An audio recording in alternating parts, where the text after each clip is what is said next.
మనం features of Java చెప్పుకుంటున్నాం కదా. ఏమేమి ఫీచర్స్ ఉన్నాయి?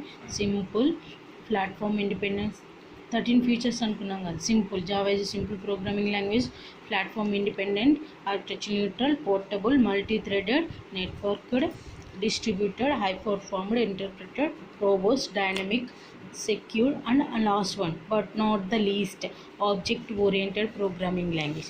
But object oriented program, C++ is the object oriented programming language అనుకున్నాగా. బట్ ప్యూర్లీ ఏవైతే ఉన్నాయో ఆబ్జెక్ట్ ఓరియంటెడ్లో ఏవైతే ఉంటాయో ఆల్రెడీ తెలుసు కదా.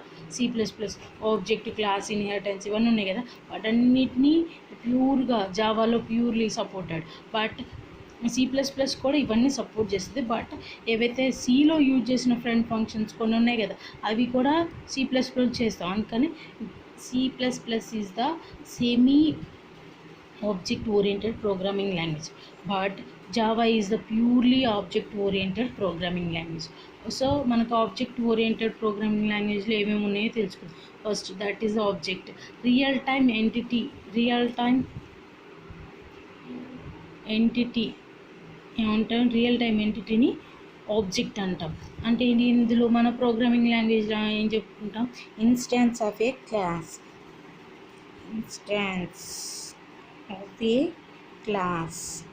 Instance of a class is nothing but object. Whenever we create a object, then only the memory allocate for the class members and data members and member functions. Okay, now what is mean by class? అంటే ఇప్పుడు object ఎప్పుడు create అవుతుంది అంటే క్లాస్లో ఉన్న data టైప్స్కి, ఫంక్షన్స్కి మనం memory allocate చేయడం కోసం ఆబ్జెక్ట్ని యూజ్ చేస్తాం. ఓకేనా. What is class? Class is A collection of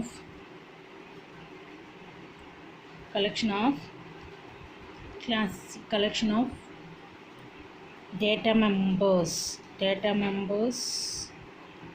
and member functions. What is mean by data members and member functions? Data members అంటే డేటా వేరియబుల్స్. ఏవైతే వేరియబుల్స్ యూజ్ చేస్తామో వాటిని డేటా మెంబర్స్ అంటాం. ఏవైతే వేరియబుల్స్ ఉన్నాయో వాటిని డేటా మెంబర్స్ అంటారు. Member functions అంటే మామూలు జనరల్ ఫంక్షన్స్ అనమాట. ఓకేనా. క్లాస్ అంటే class is a collection of data members and member functions. Inheritance అంటే extend the from one class to another. Extend the data from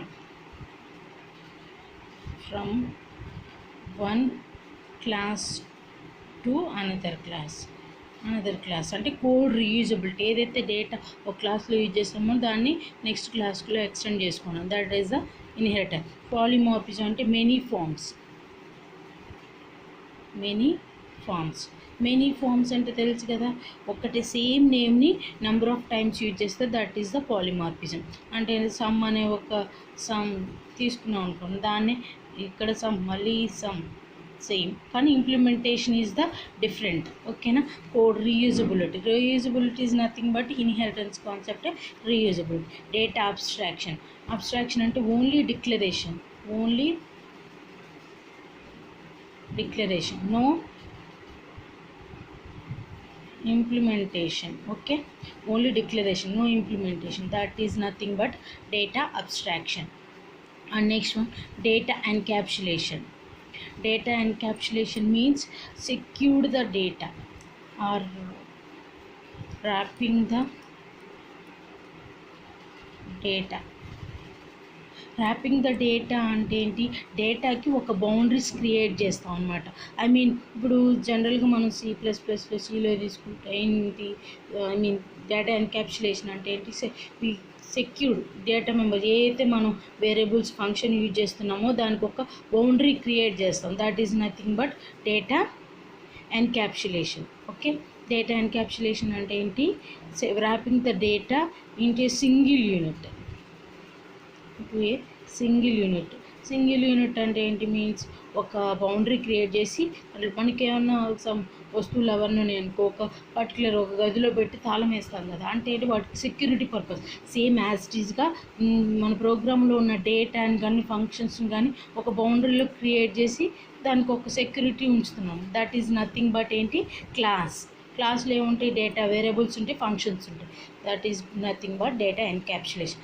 జనరేటివిటీ అంటే ఏంటి, మనం ఏదైతే వేరియబుల్స్ తీసుకుంటామో ఆ వేరియబుల్స్ ఏంటి, ఇంటి సమ్ ఆఫ్ వాల్యూస్ కావాలి, ఇంటీజర్ సమ్ కావాలి, ఫ్లోట్ సమ్ కావాలి, డబుల్ సమ్ కావాలి. అంటే ఇలా అంటే సమ్ ఆఫ్ ది వాల్యూస్ని తీసుకున్నాం. But instead of into char float బదులు మనకి 3 వాల్యూ అంటే ఇంటీజర్ 2 వాల్యూస్ అంటే 2 వేరియబుల్స్, ఫ్లోట్కి టూ వేరియబుల్స్ అంటే మెమరీ లాస్ అవుతుంది. But only value general value తీసుకొని వాయిడ్ ఏ అని తీసుకుంటే ఇది ఏ అనేది ఇంటీజర్ సంబంధించి ఉండొచ్చు, ఫ్లోట్కి, డబుల్కి, ఎనీ టైప్ ఆఫ్ డేటాని యాక్సెస్ చేసుకుంటారు. దట్ ఈజ్ నథింగ్ బట్ జనరసిటీ అనమాట. ఓకే, కంటైనర్షిప్ అంటే ఏంటి మనం ఎప్పుడు మెమరీ అలొకేట్ చేస్తాం అనుకున్న when ever create object create చేసినప్పుడే డేటా మెంబర్స్ కానీ మన ఫంక్షన్స్కి కానీ ఏంటి మెమరీ అలొకేట్ చేస్తాం. ఒక క్లాస్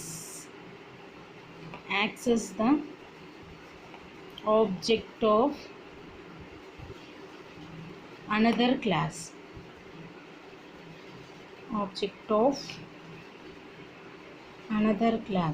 అంటే ఏంటి, వన్ క్లాస్ ఒక class access of object of another class అంటే అనదర్ క్లాస్ యొక్క ఆబ్జెక్ట్ అంటే అనదర్ క్లాస్లో ఉన్న డేటా మెంబర్స్ కానీ మెంబర్ ఫంక్షన్స్ కానీ ఈ ఆబ్జెక్ట్లో ఉంటాయి. ఇది ఇంకో వేరే క్లాస్ అనదర్ క్లాస్ ఉంది కదా, ఒక క్లాసు ఈ క్లాస్ ఉంది కదా, ఈ క్లాస్లో మొత్తం డేటా అంతా ఈ క్లాస్లో తీసుకున్నాం. అంటే ఏంటి, ఇది కంటైనర్లో ఏం పెడతాం, సమ్ వస్తువులు అవన్నీ తీసుకుని వెళ్తాం. సేమ్ యాస్టీస్గా హియర్ ఆల్సో వన్ క్లాస్ వేరే అదర్ క్లాస్ యొక్క డేటాని మొత్తం ఈ క్లాస్లో తీసుకొని ఉంచుకున్నాము అంటే దట్ ఈస్ ద కంటైనర్షిప్ అన్నమాట. Java is a containership program. అంటే ఆబ్జెక్ట్ ఓరియంటెడ్లో ఇవన్నీ ఉన్నాయి. ఏమేంటి, class, object, inheritance, polymorphism, reusability, data abstraction, encapsulation, genericities. Okay, this is about 13 features of Java object oriented programming language, 13 features of Java. Okay, thank you.